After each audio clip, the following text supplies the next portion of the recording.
하나님 나라는 세상의 모든 명절을 다 합쳐놓은 것보다 더 크고 아름다운 명절이라 하겠습니다. 예수님께서 하나님 나라를 잔치의 여러 모습으로 비유해 주신 것도 이를 반증한 것이라 하겠습니다. 세상의 명절들을 복음적으로 다시 살펴봐야 할 이유이기도 하죠. 하나님 나라와 아무 관계가 없는 명절은 성도들에게 진정한 명절이 될 수 없기 때문입니다. 다가오는 추석 명절도 그렇습니다. 추석 명절을 하나님 나라 같은 명절이 되게 하는 것은 무엇이겠습니까?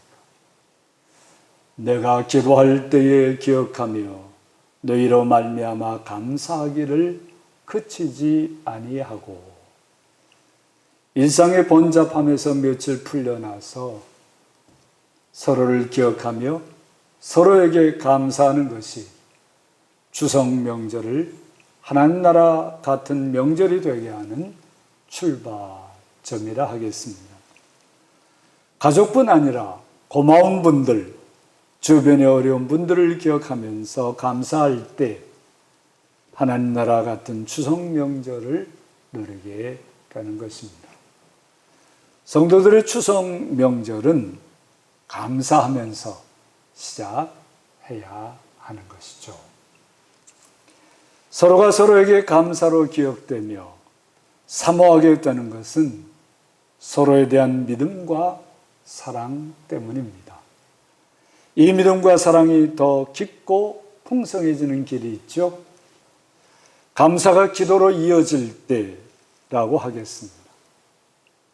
이번 추석을 맞이하기 전에 예수님을 믿는 믿음과 사람들을 향한 사랑으로 가족들을 위해서 더 깊이 기도하시기 바랍니다. 그러면 가족들을 향한 믿음과 사랑이 더 풍성해져서 서로에 대한 감사가 더 깊어질 수 있습니다. 하나님 나라 잔치 같은 추석 명절을 맞이하게 되겠죠. 감사는 기도로 이어지고 기도는 더 풍성한 감사로 열매를 맺게 되는 감사, 기도, 감사의 선순환의 역사가 일어나게 되는 것입니다. 또 평소 고마운 분들이나 주변에 도움이 필요한 분들을 위해서 감사함으로 기도하면 서로를 행복하게 하는 믿음과 사랑이 아주 풍성해지게 됩니다.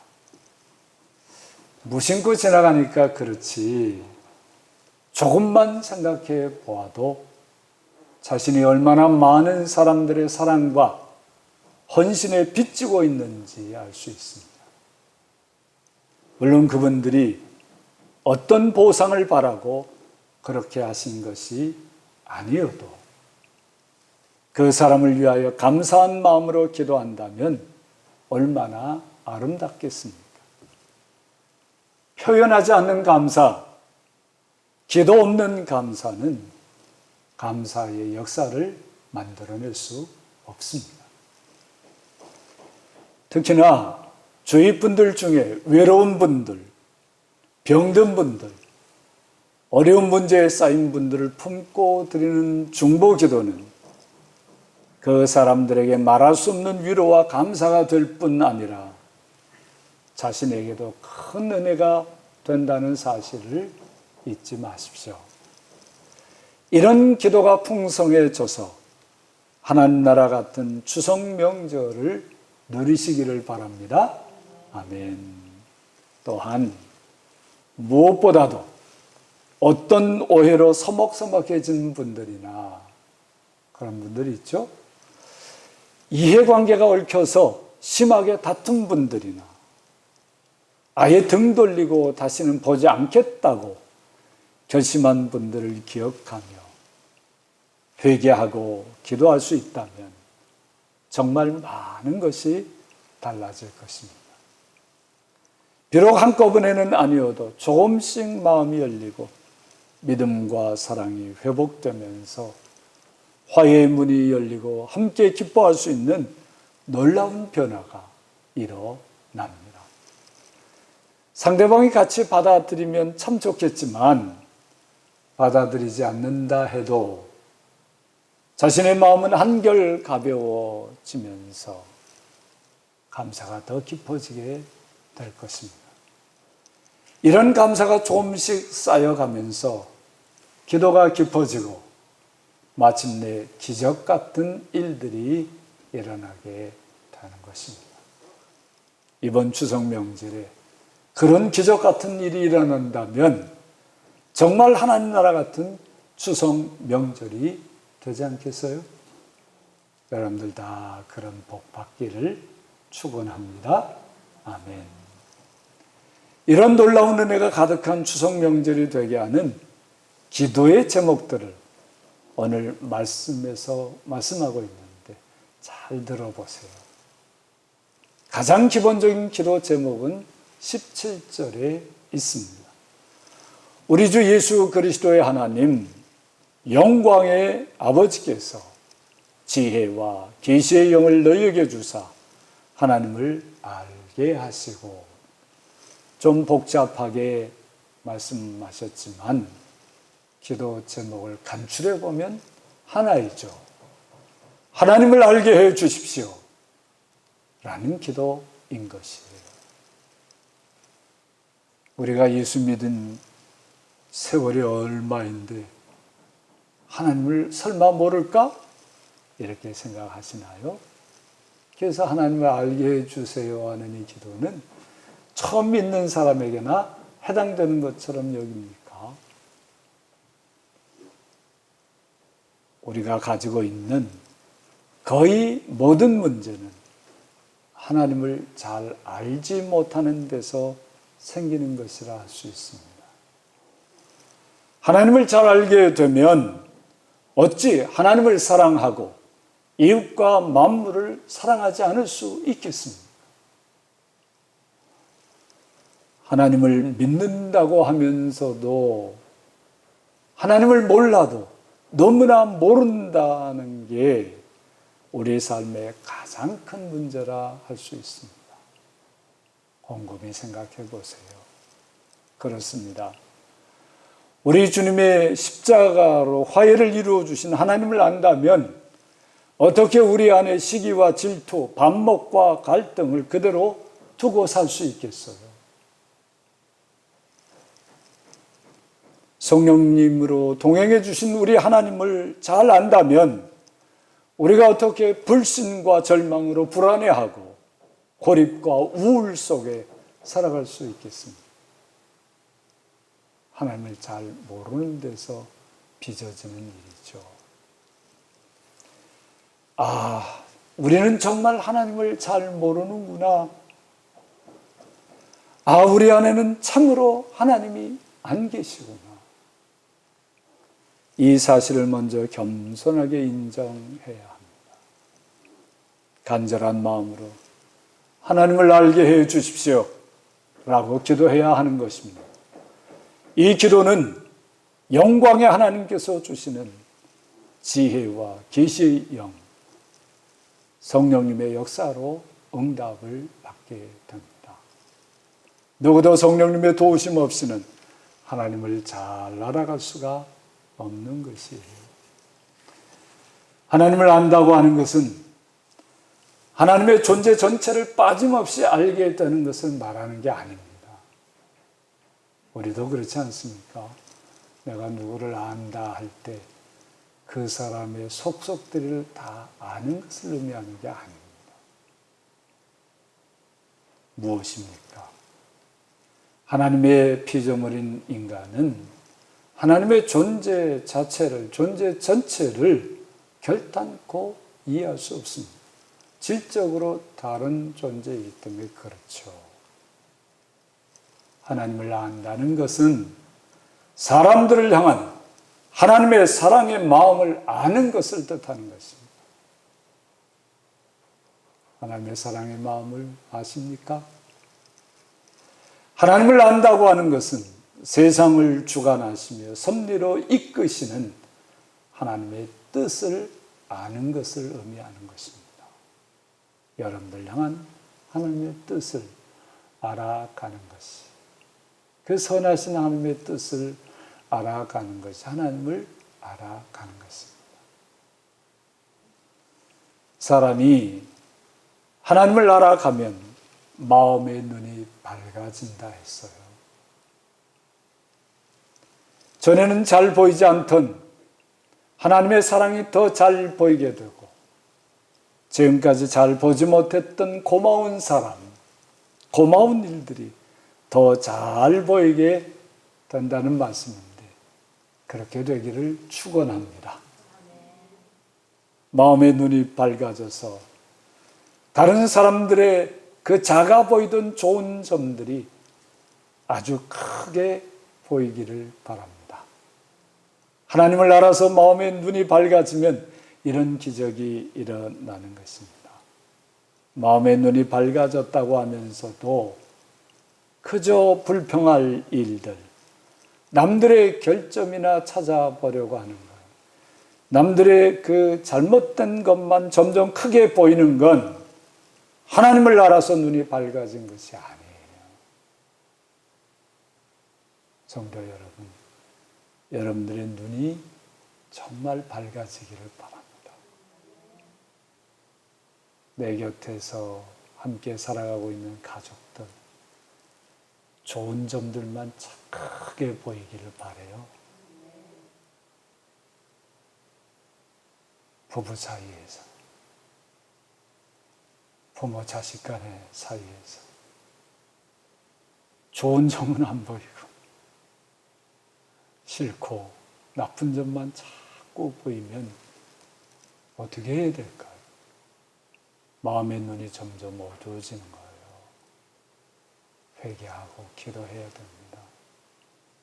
하나님 알게 해 주십시오. 내 남편, 내 자식, 내 부모, 사랑하시는 하나님의 마음을 알게 해 주세요.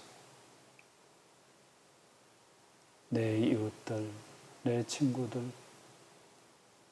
그 사람들을 사랑하시고 그 사람을 통해서 이루시려고 하는 하나님의 뜻을 더 잘 알게 해 주십시오. 하나님 알아서 눈이 밝아져서 그런 역사가 이루어지기를 축원합니다. 마음의 눈이 밝아지면 서로가 서로를 위한 기도가 더 온전해지고 깊어지게 되어 있어요. 진정 무엇을 기도할지가 더 분명해집니다. 무엇을 기도할까요? 첫째로 오늘 말씀에 이렇게 얘기합니다. 하나님의 부르심의 소망을 알기 위해서 기도하게 됩니다. 우리를 부르신 하나님의 소망이 무엇인지 궁금하시죠? 나를 부르신 하나님의 소망, 나를 향한 소망이 무엇일까? 우리를 부르신 하나님의 소망이 분명해지면 분명해질수록 세상에 부러워할 것도 염려할 것도 없어지게 됩니다. 아주 신기한 거예요. 하나님이 나를 이렇게 쓰시려고 하시는구나. 내게 향한 하나님의 소망이 이런 것이구나 하면, 그걸 알게 되면 세상에 뭐가 그렇게 부럽겠습니까? 뭐가 그렇게 염려가 되겠습니까?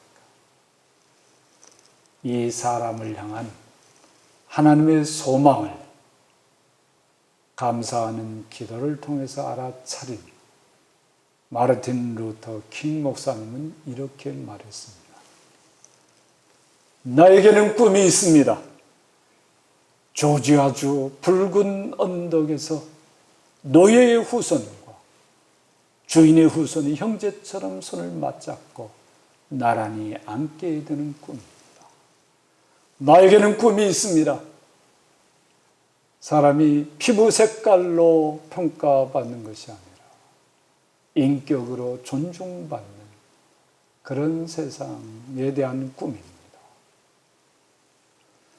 사람들을 향한 하나님의 간절한 소망은 사람들이 하나님의 자녀가 되어서 하나님 나라를 함께 누리고 사는 것입니다. 그게 우리 사람 전체를 향한 하나님의 희망이에요. 꿈이에요. 하나님은 그렇게 우리 사람 모두에게 주시는 소망도 있지만 우리 한 사람 한 사람을 향하신 소망이 있어서 우리를 부르시기도 한 것입니다. 여러분들 한 사람 한 사람에게 향하신 하나님의 소망이 있어요. 그 소망을 어떤 때는 본인만 모를 때가 있어요. 안타까운 일이죠. 하나님을 알게 되면 그 소망이 보이게 됩니다. 어떤 여건, 어떤 직업, 어떤 지금 과정에 있더라도 하나님은 하나님의 자녀들이 하나님의 사랑과 정의와 자유와 거룩에 어우러진 평화의 삶을 살기를 소망하십니다. 여러분들의 지금 제일 부족한 것이 무엇인가를 살펴보세요. 그리고 거기에 대한 하나님의 소망을 생각해 보세요. 그것을 이루어 주시기 위해서 모든 은혜를 부어 주시는 것입니다. 그것과 상관없는 은혜는 없어요. 그것을 아는 사람이라면 세상 아무것도 두려워하지 않고 당당하고 아름답게 살아가게 됩니다. 정말 하나님께서 여러분들 사랑하시는 건 믿습니까? 그 사랑하시는 하나님의 마음을 아십니까? 그것이 이렇게 막 가슴 저리게 느껴지면요, 지금 내가 가장 불행하다고 생각하는 그 일도 이게 아무것도 아니구나. 이 하나님의 사랑하는 마음에 비하면 정말 아무것도 아니야. 나를 넘어뜨리려고 하는 그 많은 일들이 별거 아니로구나. 그걸 깨닫게 되는 것입니다. 그게 기도의 응답이죠. 이번 추석 명절에 자신을 향한 구체적인 하나님의 소망을 함께 나누셔서요, 하나님 나라 같은 명절을 누리시기를 바랍니다. 하나님, 저를 왜 이 믿지 않는 가정으로 오게 하셨나요? 하나님, 무슨 소망이 있으셔서 나를 여기에 이끄셨나요? 기도하는 중에 하나님의 소망이 느껴지고 깨달아져서요, 저는 그렇게 힘겼던 시집에 가는 일이 즐거운 발걸음이 되기를 축원합니다. 둘째로 이렇게 말씀하고 있습니다. 성도 안에서 그 기업의 영광의 풍성함이 무엇이며? 두 번째 기도 제목이 무엇일까요? 성도의 기업이 얼마나 영광스러운지 알고 누리게 해 주십시오 하는 기도입니다. 예수님을 믿는 성도들의 삶이 얼마나 영광스러운지 깊이 체험하고 고백하고 삽니까? 예수 믿는다는 것, 세상 어떤 것과도 비교할 수 없는 거네. 와, 이런 세상이 있었네. 그런 감격, 감탄, 이런 게 우리 안에 살아있어야 되는 거예요. 그게 두 번째 기도 제목인 거예요. 어떤 사람이 말이죠, 은행에서 저금해 놨던 많은 돈을 찾아서 안주머니에 잘 간직하고 온갖 행복한 상상을 다 하게 되었습니다. 돈이 좀 있으면 좀 이 돈으로 어떻게 행복해질까? 그런 상상하잖아요.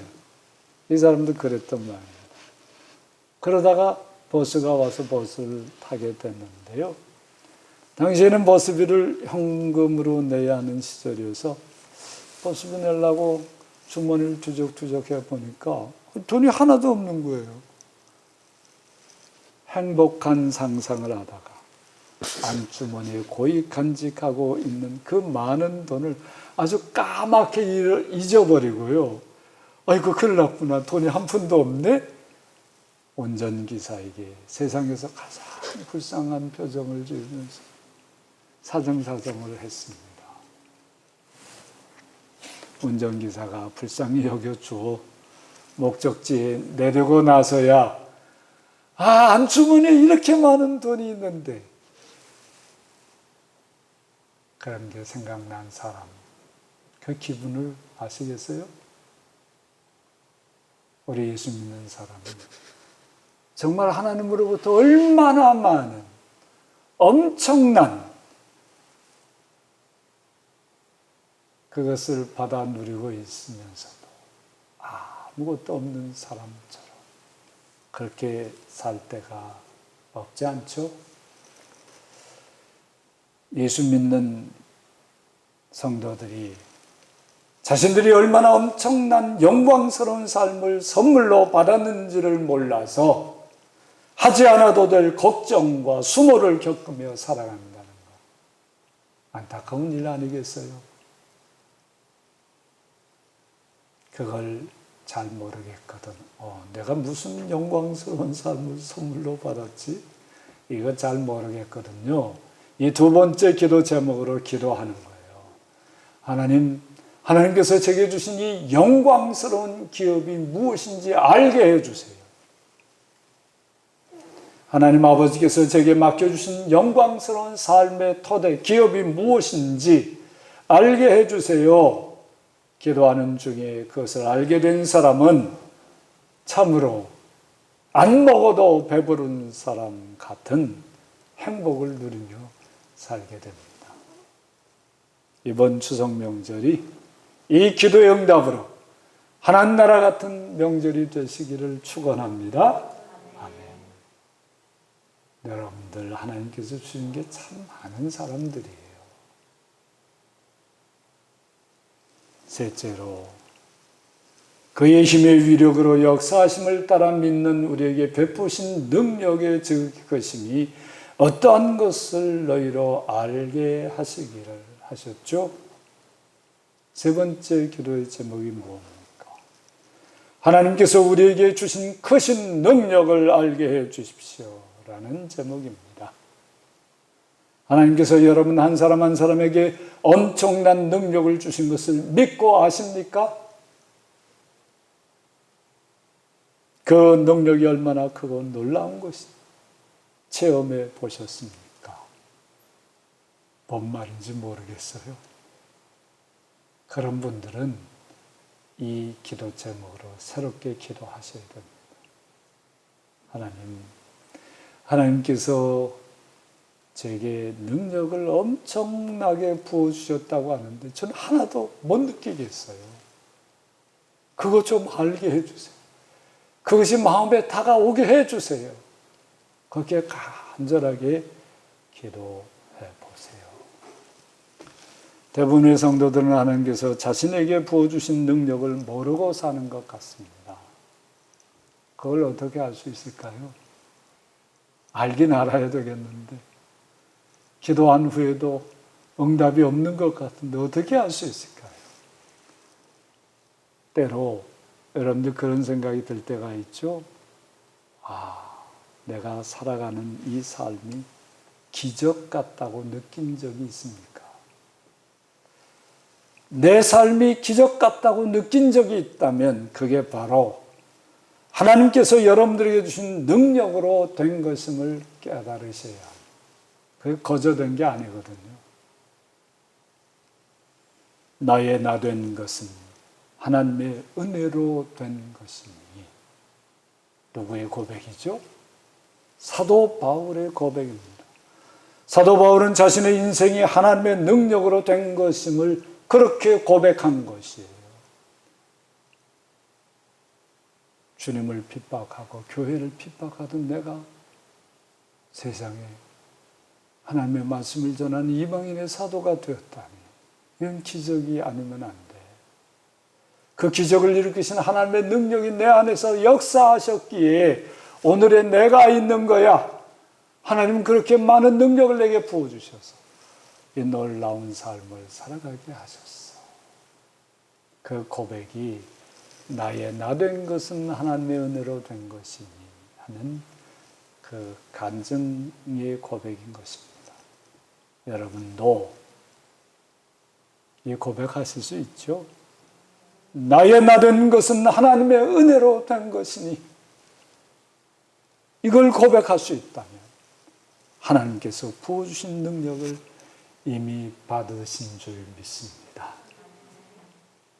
그 받은 능력을 이제 찬찬히 살펴보세요. 어떤 때 어떤 능력으로 하나님께서 함께 주셨는지가 보일 겁니다. 내가 약하고 병들었을 때 하나님께서 나를 치유해 주시고 나를 이렇게 보존해 주시는구나. 이 하나님의 엄청난 능력이 내게 이렇게 임해서 이제 완전한 건강으로 회복하게 하실 거구나.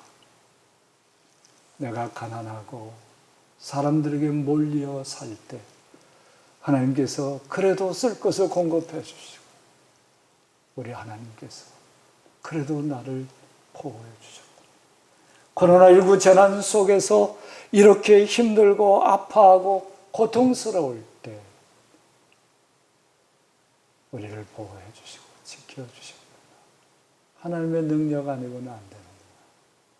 내 곁에 이렇게 나를 원수 삼는 사람들이 많고 나를 못 살게 구는 자들이 이렇게 많은 중에도 평안을 누리게 하시고 이렇게 사람들과 어울려 미워하지 않고 살게 된 것, 하나님의 은혜가 아니고 무엇인가? 그것이 능력이 아니고 무엇이 능력인가? 그런 게 보이기 시작하면요, 앞으로 살아갈 일 하나도 걱정 안 하게 됩니다. 지나온 삶에서 그런 것이 보이게 되면 앞으로도 하나님께서 나에게 그런 능력을 부어주셔서 하나님 나라를 이루어가며 살아가게 하실 것을 의심 없이 믿게 되는 거예요. 불안이 있을 수가 없는 거예요. 능력의 하나님이 내 곁에 계십니다. 왜 불안해하겠습니까? 우리 주님께서 배 안에 계신데 아무리 폭풍 치는 바다 가운데 있다고 해도 두려울 이유가 없죠. 사랑하는 성도 여러분, 여러분들에게 임한 이 하나님의 사랑, 이 능력을 간증하면서 이번 추석이 하나님께서 주시는 소망과 기업과 능력을 더 풍성하게 누리시는 하나님 나라 같은 명절이 되시기를 축원합니다. 아멘.